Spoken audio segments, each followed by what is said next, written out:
What's your mom say? What's your mom say? Shut up! You don't think Ryan is famous? Cousin Ryan. You gotta... Hey, what's up, YouTube friends and family? Cousin Ryan. And John. And we've got another After Hours pop culture themed beer to review with you guys. Drinking the beers. Yeah, drinking responsibly the beers. What's one of the most classic movies from the late 1970s? Oh, Moving Moonshine and yeah. The 76 Thunderbird? Firebird. Yeah, Yes, Trans Am. Was it Trans Am? 77. Yeah, 77? Trans Am. 454, right? 6.6. Something, yeah, 6.6. Yeah, and dang, you're going into the details of the car. I wasn't even thinking that. I was thinking just eastbound and down, yeah, right? loaded up and trucking. This is so we've classic. got Curt Reynolds by Cooperage from Santa Rosa, California. Cooperage Brewing Company. They do a lot of cool pop culture themed beers, and I saw Curt Reynolds there, and it's almost a double whammy because they do like Simpsons styled artwork. Yeah. So it's like the Bandit as a Simpsons character there with his Trans Am. So cool. Yeah. So pale ale brewed with citra and mosaic hops. We'll see how fruity this is. But it's a pale, so a little lighter. Let's give it a shot. I love the label. Yeah, label's awesome. Guests first, right? Hit me.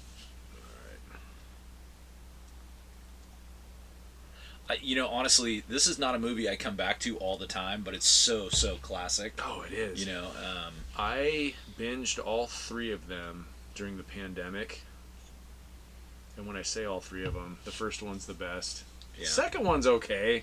Sally Field. Well, and you get Dom DeLuise in the second one as the doctor or whatever. But the third one, without Burt Reynolds, and nothing against Jerry Reed, the snowman, it just doesn't hold up as well. Yeah. It goes a little, it jumps the shark, so to speak. Yeah, I hear you. But the first one's just classic. Love it. Yeah, I smell a little citrus, but not overpowering. That's one of those, it's good, but I don't know. See, my palate, like I've said in other beer reviews, I'm not tuned into the whole hops and what things taste like. I can tell you whether I like it or not, but What do you think? Do you like it or not? I do. Okay. I do. I think I liked Dust Wind Dude a little bit better, maybe. This one, since we read on here that there's a citra flavoring, I can kind of taste the fruitiness. Yeah. But I don't know if I would have pulled that out on my own, though. It kind of bites a little harder because I think it's a pale. So the beer doesn't have as much back. So the citra kind of takes over. Boy, I'm really torn with this one. Yeah, I'm not in love with this. No? I love the label.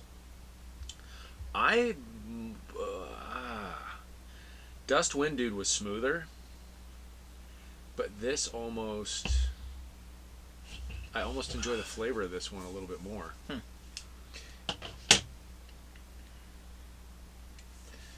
Cooperage, you could do a little better job. You could put a little story on this thing for us. Yeah, right? yeah. That's where Iron Ox wins the day.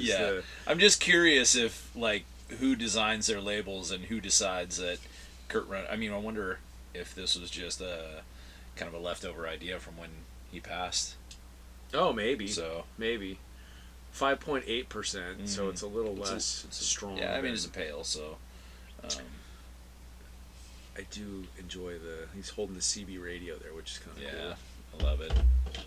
I just the kind of it brings me back to the movie, and Smokey wasn't like my favorite movie of all time. It was exciting and whatever at the time, but you're right, when Dom DeLuise got involved, and then it kind of led into the whole Cannonball Run. Yeah. Oh, because Dom DeLuise was big. Oh my goodness, Yeah. And that was just the star-studded cast and all the cars, and America's Great Race. So for me that was a little more fun. Was it the second one? Was it the first one or the second one that Daisy Duke, Catherine Bach, aka Daisy Duke, was in it, and they were driving a Lamborghini? Yeah. Was that the first one or the second one? Where they drive it through a car wash and it changes the color? It was white. It was black, and then they or red, and then they turned it white or black, and then they turned. Yeah, Yes. that was awesome. I think it was white, and then they turned it black. Because I swear I saw on the interwebs that the original black Lamborghini with 12 exhaust pipes just sold recently, a couple years ago. The one from the movie. Yeah, Do you remember how much it sold for? many dollars. Yeah, I bet. Yeah. Huh. Because that's not a cheap car to begin with. Favorite Burt Reynolds movie? Ooh.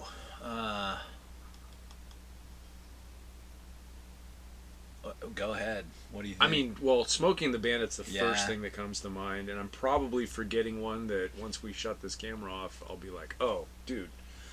Stroker Ace. I was just going to say, I really enjoy Stroker Ace, man. That's like... I mean, Lonnie Anderson. in it. Yeah, and Jim Neighbors. Yes.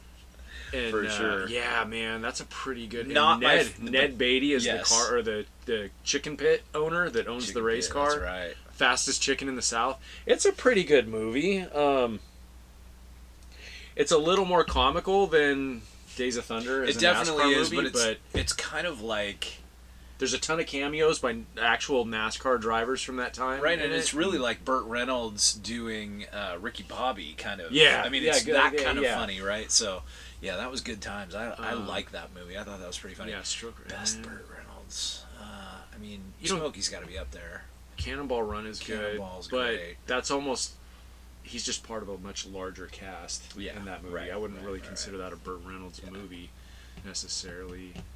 I'm gonna guess Um, that he was a beer drinker. Maybe. You think? Maybe. Yeah. I don't know. I know my sister loves Best Little Whorehouse in Texas with Dolly Parton. I can't tell you that I've seen that movie all the way through. Been a long time.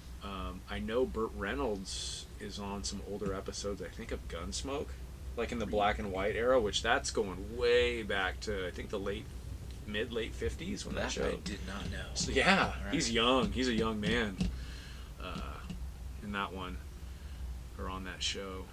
He and my dad were only a few months apart in age. Really? Yeah, which was Okay. kind of a trip to look at Smokey and the Bandit Yeah. and think, oh, that could be my dad. Yeah. Yeah. Well, oh man, I know there's another Burt Reynolds movie out there that he played Boss Hogg in Dukes of Hazzard, which I wouldn't say that was his finest moment. What did he came back and did a few movies later in his career. Well, the Dukes of Hazzard remake Yes, was one of them. But there were more too. Boogie Nights Yes, he was in that. Great movie. and let's take this opportunity to mention the late great Norm Macdonald playing Turd Ferguson on Saturday Night Live. I mean that. He nailed the Burt Reynolds mannerisms on there as well. Shoot, man. I know I'm going to think of something else with Burt Reynolds and go... Deliverance, right? But So, yeah. I don't know that I would consider that like... You know what he popped up in? Did you ever see Without a Paddle? No. Do you know the idea of... No. You've heard of D.B. Cooper? Yes. The dude that like jumped out of a plane with a bag full of stolen bank money and then just vanished. Nobody ever found him. Mm-hmm. So Matthew Lillard, is it Seth Green? I think, and one other actor that you would know to see him. I never can remember his name. They play childhood friends that grow up and become adults, but as children, they always have this plan and this map to try and find D.B. Cooper's, treasure or whatever. And they decide as adults to finally, we need to do it. And they find D.B. Cooper living in the woods, and it's Burt Reynolds. Ha! Yeah, that was 2005-ish, I think. Okay. It's a fun movie. I recommend it. It's fun. I mean, it's not going to change your life, but it's a fun movie. So back to beer before we go too far. yeah. We're split on this, I think, because I'm not a huge fan. It's I like drinkable, it. but I don't love like it. But he likes it, and when Mikey likes it, Mikey likes it. Mikey Cousin likes Ryan it. likes it. And again, I'm not a beer connoisseur either. yeah. I've probably tried a wider variety of beers in this series of videos than I have. Oh yeah, for my sure. whole life. Yeah. Well, but that's natural too, because I find something like Dust Wind Dude that I love, and it's like that's going to become a You're go-to. going to stick with it. right? Yeah. So, Cool. but I love testing them, see what I like. Right. So Um, love the artwork. Cooperage, great place, local, Santa Yep. Rosa. Yep. Love to support them For sure. This is not my top choice, but it's cool. I don't know that I have a top choice, but I do like this. Caddyshack was good. Okay. Dustwind. Favorite? Superb. We'll close out with a favorite Curt Reynolds quote. Favorite Smoking the Bandit quote. Maybe that's easier. I don't know. Yeah. Okay, now that I posed that question, all my favorite quotes from that movie are from Jackie Gleason as Sheriff Buford T. Justice. Like, he stole the quote show He did. in that, you know? He did. That is true. And I would probably say that Jerry Reed had, the Snowman had the second best, like, lines in that movie. Yeah. I'm trying to think. I just thought Burt Reynolds was so funny, like in Stroker Ace, when he's like singing Johnny Mathis. Yeah. And, talking to right, himself man. when Lonnie Anderson's there. Yeah. And, like. Oh, when she's passed out, Yes. he's like, oh, I could, yeah. I remember that scene. And yeah. Yeah. And Sally Fields is super cute in Smoking the Bandit. Yeah. Like, she was a lot of fun in that movie too. Yeah. Yeah, favorite quote though, like I said, I'd have to go to Jackie Gleason. Probably just the trash he'd talk to his kid. Oh yeah. There is no way you could come from my loins. Of course, you some bitch. Which it's funny to watch him as Ralph Cramden on The Honeymooners and then see him in a character like that. God, and it's so off the wall. Everybody wanted this car. I mean, everybody wanted this car. It was. Which is funny because that's like the smogged out era, the Oh, detuned. right. Yeah, like, no, it's. Yeah. I mean, for its time, for that era, it was a hot rod, but Yeah. like compared to late '60s, early '70s Yeah. hot rods, it was quite. But it's still so iconic, right? It is with the T-top. Yeah. I always wanted a car with a T-top. Oh yeah, T-tops are great. Because the early Fox body Mustangs had a T-top. Right. Cool stuff. No, we had multiple Z cars that had T-tops. Mm-hmm. That was sort of an '80s trend, huh? Oh yeah. Yeah. Yeah. Whatever happened to that? They leak. Oh. That could change the plan a little bit, huh? It's just a small problem. All right. I got nothing else to add. Cheers. We're split on this one, That's but your mileage may vary. So, after you drink a couple beers, I'm sure you'll have to take a 10-100. But it's better than a 10-200. Oh. Later. You know, say it's cousin Ryan on the Hollywood Boulevard. You know, say he bigger than any superstar. All of us spit you some real dope bar. Some them sweeter than any chocolate bar. Boom. Hey.